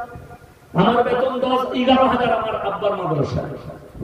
এখন আমার কাছে যদি কোন রাইস মিলের মালিক এসে বলে হুজুর বরকতের তাবিজ দাও, তাহলে আমাকে দুঃখ লাগবে না যে তাবিজটা তো আমার আগে দরকার, যে আমার কবে রাইস মিল হবে? এইটা হচ্ছে সমাজের কষ্ট। হ্যাঁ, যদি বরকত দিতে চান সবাই বলুন বাড়িতে আজ থেকে কোরআনের তেলাওয়াত করবে, জোরে বলুন ইনশাআল্লাহ। যে বাড়িতে প্রত্যেকদিন এশার পরে সূরা ওয়াকিয়া তেলাওয়াত হবে, আল্লাহ তাদের রুজিতে বরকত দিবে, জোরে বলুন সুবহানাল্লাহ। রাসূল সাল্লাল্লাহু আলাইহি সাল্লামের হাদিস শুনলেন, যারা 5 ওয়াক্তের নামাজি হবে আল্লাহ মৃত্যুকাল পর্যন্ত তাদের রুজিতে কমি দিবেন না, জোরে বলুন সুবহানাল্লাহ। এই হাত থেকে বলুন সবাই নামাজ পড়বো, জোরে বলুন ইনশাআল্লাহ। নামাজ কেউ ছাড়বেন না, 5 ওয়াক্তে নামাজ পড়ুন, রুজিতে বরকত পাবেন। আপনাকে একটা কথা বলে দিই, টোটো চালাই, টোটো মুরারে। আচ্ছা, একটা টোটো চালক মিনিমাম মাসে 20,000 রোজগার আছে না? 20 ছেড়ে দেন, 15 হয় না? হয় না? 15 হবে না? হবে না? 15 বাদ দিতে 10,000 হবে না? হবে না? 10,000 টাকা ইনকাম হচ্ছে আমি মিনিমাম। একটা লোকে টোটো চালিয়ে 10,000 ইনকাম করছে, তারপরও তার বরকত নেই। আমাদের ইমামদের সব থেকে বেতন কম না টোটো চালকদের ইনকাম বেশি? ইমামের বেতন সব থেকে কম। ইমানদারের সঙ্গে বলবেন তো, আপনার এই গোটা থানায় মুরারোয়ে আমাকে 10টা এরকম মৌলবি বার করে দেখিয়ে দেন যাদের বউরা ইমামরা ইমাম সাহেবদের বউরা রাস্তায় বেরিয়েছে কোমরে কাপড় গুঁজে বন্ধন লোন আর গ্রুপ লোন করতে। কথা বলে না আছে? ইমাম সাহেব 5,000 বেতন পায়, আল্লাহ তার এত বরকত দিয়েছে, তার বিবিকে রাস্তায় বিরুদ্ধ হয়। তুমি 20,000 রোজগার করো, তোমার বরকত নেই, তোমার বিবিকে রাস্তায় বার করেছো। বেঈমান কাফেররা এই জালটাই ছুঁড়েছে যে এদের বিবিকে বেপরদা করে দাও, এদের কাছে হারামটা চালিয়ে দাও। পৃথিবীর শ্রেষ্ঠ মুফতি মুফতি তাকি উসমানী পাকিস্তান, তিনি বলেছেন आखिरी जमाने में ऐसे हालत होंगे कि पूरे दुनिया में हराम औलादों से भर जाएंगे और लोगों के पास पैसा भी होगा वो भी हराम। मुसन्नफ इब्न अबू शैबर हदीस, নবীজি সাল্লাল্লাহু আলাইহি সাল্লাম বললেন কিয়ামতের পূর্বে মসজিদগুলো মুসল্লিতে ভরে যাবে। জোরে বলুন সুবহানাল্লাহ। আপনাদের এই শুধু এই গ্রামের মসজিদ এসি নয়, গোটা দেশের মসজিদ বড় বড় পালাখানা হবে, মাঠবেল বাঁধা আর এসি বাঁধা মসজিদ হবে। মসজিদগুলো মুসল্লিতে ভরে যাবে। রাসূল আকরাম সাল্লাল্লাহু আলাইহি সাল্লাম বললেন, হে আমার সাহাবীরা শোনো, সেই মুসল্লিরা কেমন মুসল্লি হবে? তারা হবে সুদখোর নামাজি, তারা সুদ খাবে, বড় বড় অট্টালিকা বাড়ি তৈরি করবে, বড় বড় শপিং মল তৈরি করবে। সেই যুগে ইমানদার খুঁজে পাওয়া মুশকিল হবে। বেঈমান কাফেররা এমন জাল ছুঁড়েছে, আপনার বিবিকে আপনি রাস্তায় পার করতে বাধ্য হয়েছে। সুদ লেনে বালাও পাপী, সুদ দেনে বালাও পাপী। যে সুদ নিচ্ছে সেও পাপী, যে সুদ দিচ্ছে সেও, উভয়ে সমান পাপ করছে। ঘুষ নেওয়া হালাল না হারাম? কথা বলে না? হারাম। যদি ঘুষ নেওয়া হারাম হয়, আপনাকে বলে দিই, যারা চাকরি করেছে ঘুষ দিয়ে টাকা নিয়ে চাকরি নিয়েছে, তাদের চাকরির পয়সাটা হালাল কি করে হয়ে গেল? কথা বুঝতে পারবেন? 50 বছর চাকরি করেছে, স্কুলের মাস্টার ঘুষ দিয়ে চাকরি নিয়েছে, চুরি করে দিয়ে হজরত হজ করে চলে এলো রিটায়ারের পরে, দিয়ে মসজিদে বসে ফতোয়া ঝাড়ছে। আরে তোর টাকা বার কর, চুরি করে চাকরি নিয়েছি। এখন যাদের চাকরি চলে গেছে তারা ইন্দুর মারা বীজ নিয়ে বসে আছে, কবে খাবে? আমি বললি খারাপ বলবি, বড় কষ্ট লাগে। আরে দুঃখের ব্যাপার, যারা ঘুষটাকে, যে মুসলমান যুবক, যে মুসলমান বলবে ঘুষ দিয়ে চাকরি দেব, সেই চাকরিটা আগে মুফতির কাছে ফতোয়া নেন হালাল না হারাম। আপনি ঘুষ দিয়ে চুরি করে চাকরি নিয়েছেন অন্যায় করে, এটা ইসলাম স্বীকৃতি দেয়। আপনি সুদ খাচ্ছেন জেনে শুনে, সুদের উপরে পয়সাও নিচ্ছেন, আপনি জেনে শুনে পাপ করছেন। একটা ইমামের বিবিকে রাস্তায় বেরোতে হয় না, হাদিস শুনে নেওয়ার পরে।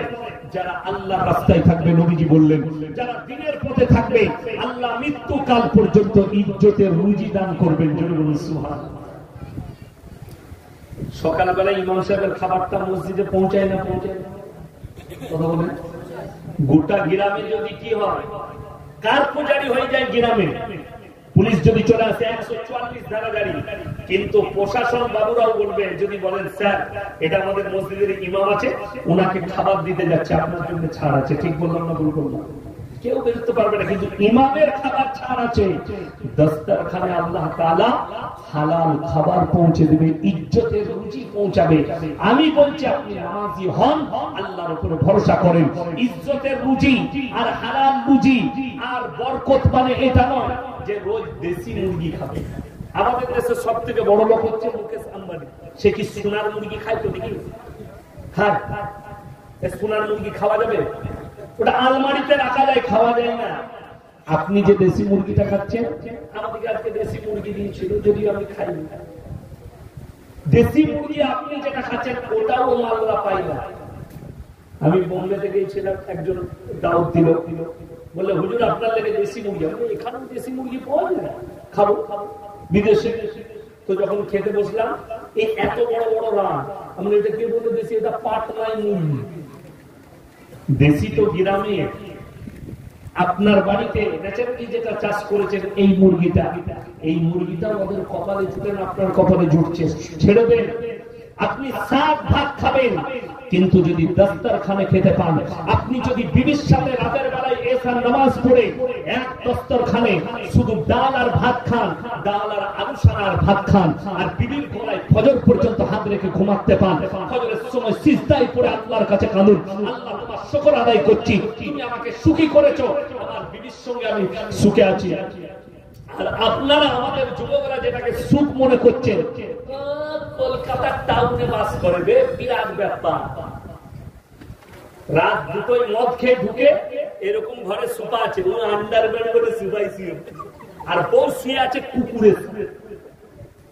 হ্যাঁ, দিল্লি বোম্বাই আপনি দেখতে মোবাইল খুলুন, দেখতে পাবেন বিবি শুচ্ছে কুকুরের সাথে, আর শুচ্ছে মদ খেয়ে আন্ডারপ্যান্ট পরে সুপা।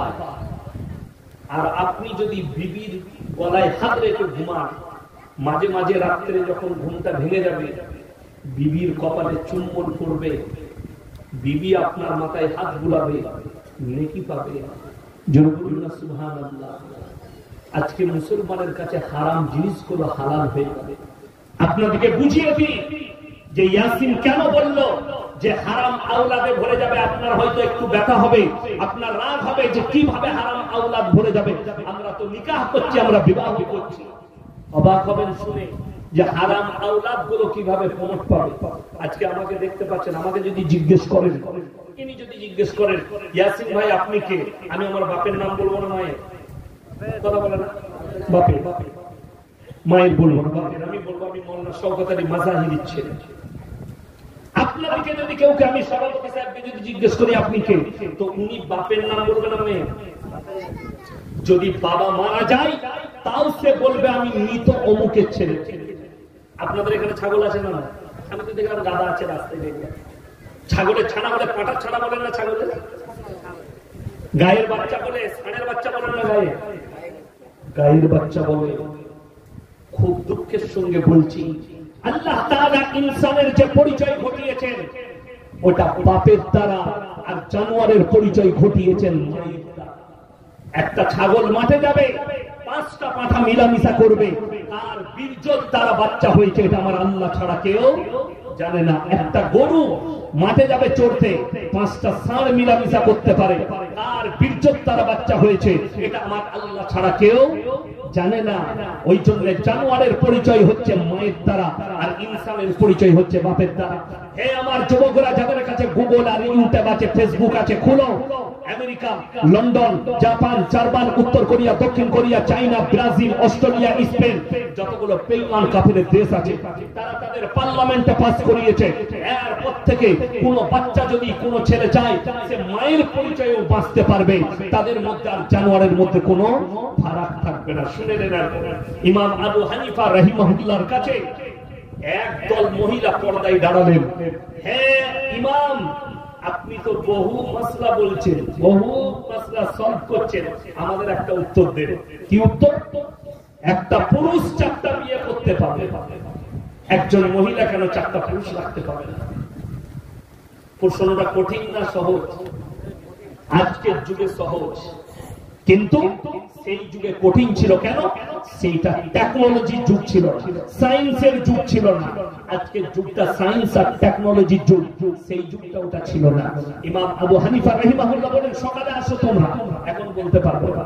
তিনি পেরেশানির হালতে আছে, বাড়িতে গেলেন, খানা খেতে বসলেন। তেনার মেয়ে জিজ্ঞেস করছেন আব্বা আপনি এত পেরেশান কেন? বললেন মা, মহিলারা এই প্রশ্ন করেছে, আমি উত্তর দিতে পারি না। বললেন মহিলাগুলোকে কাল সকালে আমার কাছে পাঠান, আমি উত্তর দিয়ে পারবে? হ্যাঁ আমার কাছে পাঠাতে পারবে। সকালে ওই মহিলারা যখন পৌঁছেছে, তিনি বললেন হে মহিলারা, তোমরা আমার মেয়ের কাছে চলে যাও, তোমাদের উত্তর রাখা আছে। সেই মহিলারা ওনার মেয়ের কাছে গেলেন আর বললেন তুমি নাকি আমাদের উত্তর দেবে যে আমরা কেন 4টা পুরুষ রাখতে পারবো না? বলে হ্যাঁ উত্তর দেবো, কিন্তু তার আগে শোনো, একটা করে সকলের হাতে কাটোরা ধরিয়ে দিলেন, বাটি, এগুলো নাও আর পর্দার আড়ালে যাও, নিজের নিজের স্তন থেকে দুধ বের করে নিয়ে এসো। সমস্ত মহিলা নিজের নিজের স্তন থেকে দুধ বার করলেন, একটা পাত্রের মধ্যে ঢেলে দিলেন।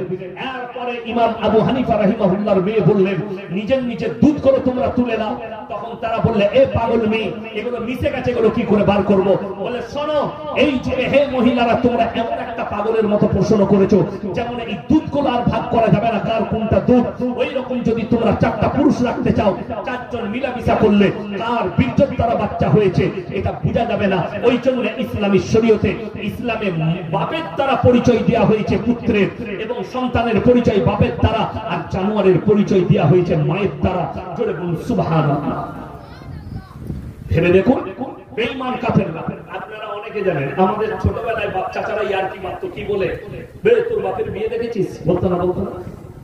আপনারা জানেন এখন ছেলেরা বাপের বিয়ে দেখছে। দামি লোক, ফুটবল প্লেয়ার, যাকে ফুটবল সম্রাট বলা হয়, দিয়েগো মারাদোনা, আর্জেন্টিনার প্লেয়ার। গুগল সার্চ করুন এক্ষুনি, আমি যদি ভুল করে থাকি। সে যখন তার স্ত্রীকে বিয়ে করতে গেছে, 9 বছরের মেয়েকে নিয়ে বিয়ে করতে গেছে, মানে বিয়ের আগে গার্লফ্রেন্ড, আর গার্লফ্রেন্ডের ছেলে হয়েছে। চ্যালেঞ্জ এটা, গুগল সার্চ করে দেখলে। লিওনেল মেসি আর্জেন্টিনার আরেকটা প্লেয়ার, সেই প্লেয়ারটা 5 বছরের তার বাচ্চাকে নিয়ে তার মাকে বিয়ে করতে গেছে, মানে বিয়ের আগে সন্তান। সেটার নাম দিয়েছে বেঈমান কাফেররা রিলেশনশিপ। আজকে আমাদের কলেজ আর ইউনিভার্সিটির যে ছাত্র স্টুডেন্টরা আছে, এরা রিলেশনশিপে জড়াচ্ছে আর বলছে আমার গার্লফ্রেন্ড আর বয়ফ্রেন্ড। এই শব্দটাই ইসলামে হারাম, এই বয়ফ্রেন্ড শব্দটাই ইসলামে হারাম। ইসলামে একটাই শব্দ আছে, সেটা হচ্ছে স্বামী এবং স্ত্রী। একটাই শব্দ আছে মিয়া এবং বিবি। তাছাড়া দ্বিতীয় কোন সম্পর্ককে ইসলাম স্বীকৃতি দেয়নি। সব হারাম সম্পর্ক, পরকীয়ার সম্পর্ক। ইসলাম এত করা, আজকে কলকাতা তোলপাড় হলো। কয়েক মাস ধরে কলকাতার আরজি করের ডাক্তাররা, জুনিয়র ডাক্তাররা রাস্তায় আন্দোলন করেছে কলকাতায় একটা মহিলাকে হত্যা করা নিয়ে, ধর্ষণ করে মার্ডার করা নিয়ে। আমি বলে যাচ্ছি, 24 ঘন্টার জন্য যদি ভারতে ইসলামের কোরআনের আইন চালু করা হয়, একটা ধর্ষণ খুঁজে পাবে না। আমার ভাই, রাস্তায় রাস্তায় ভারতে ধর্ষণ হচ্ছে। আমি বলিনি, গুগলে সার্চ করুন। America, London, Britain, Japan, German, উত্তর কোরিয়া, দক্ষিণ কোরিয়া, এই বেঈমান কাফেরের দেশগুলো যারা নিজেদের দেশে সেক্স ফ্রি করেছে, তাদের দেশে প্রতি সেকেন্ডে রিপোর্টাররা বলছে 51টা করে মেয়ে ধর্ষিত হয় প্রতি সেকেন্ডে। আপনাদেরকে হাজী সাহেব কে কে আছেন হাত তুলে? হাজী সাহেব কে কে আছেন হাত তুলেন? হাজী সাহেব হজ করে এসেছেন, কেউ আছেন এখানে? পেছনে আছেন? ওই তো দুজন আছে, মাশাআল্লাহ। শুনেন, হাজী সাহেব দিকে জিজ্ঞেস করুন। কমপক্ষে 40 লাখ হাজী মক্কা মদিনায় হাজির হয়। কত বললাম?